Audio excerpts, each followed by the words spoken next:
दोस्तों आज के इस वीडियो के माध्यम से हम जी कॉइल हॉट प्लेट का कनेक्शन करना सीखने वाले हैं। दोस्तों वैसे तो यूट्यूब पे आपको बहुत सारे वीडियो मिल जाएगा जिसमें हॉट प्लेट का कनेक्शन बताया गया है, लेकिन उनमें से एक भी वीडियो में ये नहीं बताया गया है कि किस प्रकार से जो हमारा हॉट प्लेट है उसके टेम्परेचर को कंट्रोल किया जाता है। तो चलिए दोस्तों आज के इस वीडियो के माध्यम से हम इस हॉट प्लेट का कनेक्शन करना सीख लेते हैं और साथ ही साथ में हम ये भी समझ लेते हैं कि जो हमारा हॉट प्लेट है इसके टेम्परेचर को किस प्रकार से कंट्रोल किया जाता है।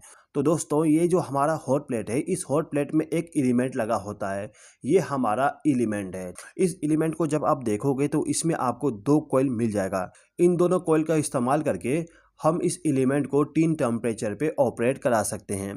अब यहाँ पे जो हमारा टेम्परेचर होगा उसको कंट्रोल करने के लिए आपको यहाँ पे सेलेक्टर स्विच का इस्तेमाल करना पड़ता है। ये हमारा सेलेक्टर स्विच हो गया, ठीक है। इस सेलेक्टर स्विच को जब आप देखोगे तो इसमें आपको टोटल 4 पोजीशन मिल जाएगा। इसमें से 3 पोजीशन टेम्परेचर के लिए और 1 पोजीशन ऑफ के लिए, ठीक है। अब यहाँ पे जो हमारा एलिमेंट है इसको पावर सप्लाई देने के लिए आपको एक केबल का भी इस्तेमाल करना पड़ता है। तो जो हमारा हॉट प्लेट होता है इसमें केवल 3 कंपोनेंट लगे होते हैं, ठीक है। अब चलिए यहाँ पे हम कनेक्शन करना भी सीख लेते हैं। देखिए कनेक्शन करने के लिए आपको क्या करना होता है, ये जो हमारा सेलेक्टर स्विच है, सेलेक्टर स्विच में जो 2 टर्मिनल है, इन दोनों टर्मिनल पे आपको इनपुट पावर सप्लाई देना पड़ता है और इन तीनों टर्मिनल से आपको आउटपुट पावर सप्लाई मिल जाता है, ठीक है। तो इनपुट पावर सप्लाई आपको इस साइड देना है, तो आपको क्या करना होगा, जो आपका केबल है, केबल में जिस वायर में आपको फेज सप्लाई मिलेगा उसको ले जाके एक टर्मिनल के साथ कनेक्ट कर दीजिए। उसके बाद जो दूसरा वायर है जिसमें हमें न्यूट्रल पावर सप्लाई मिलेगा, उस वायर को ले जाके जो हमारा दूसरा टर्मिनल है उसके साथ कनेक्ट कर देना है। अब इसके बाद में ये जो हमारा केबल होता है, केबल में जो ग्रीन वायर होती है, ग्रीन वायर को ले जाके हमारा जो हॉट प्लेट होता है उसकी बॉडी के साथ कनेक्ट करना होता है।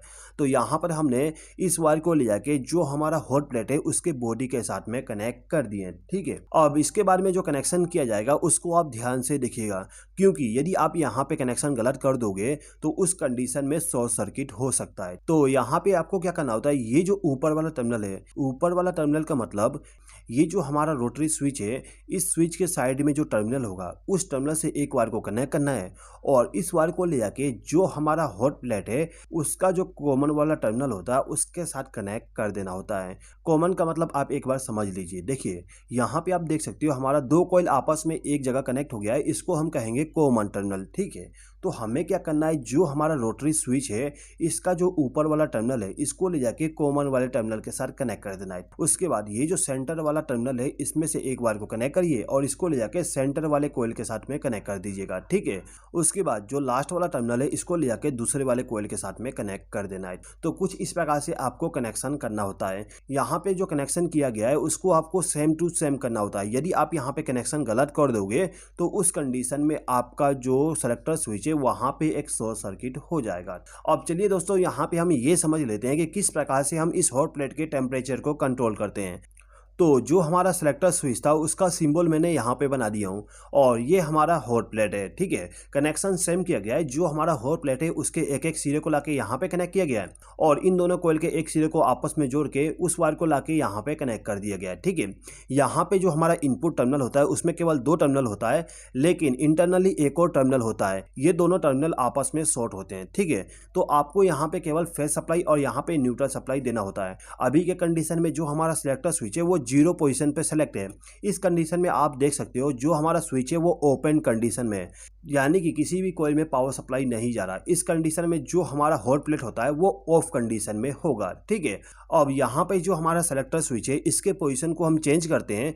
यहाँ पर हमने 1 नंबर पोजीशन पे कर दिए। इस कंडीशन में आप देख सकते हो जो हमारा फेज सप्लाई वो यहाँ से जा रहा है और यहाँ से होते हुए दूसरे कॉइल में आ रहा है और यहाँ से इसको न्यूट्रल सप्लाई मिल जा रहा है।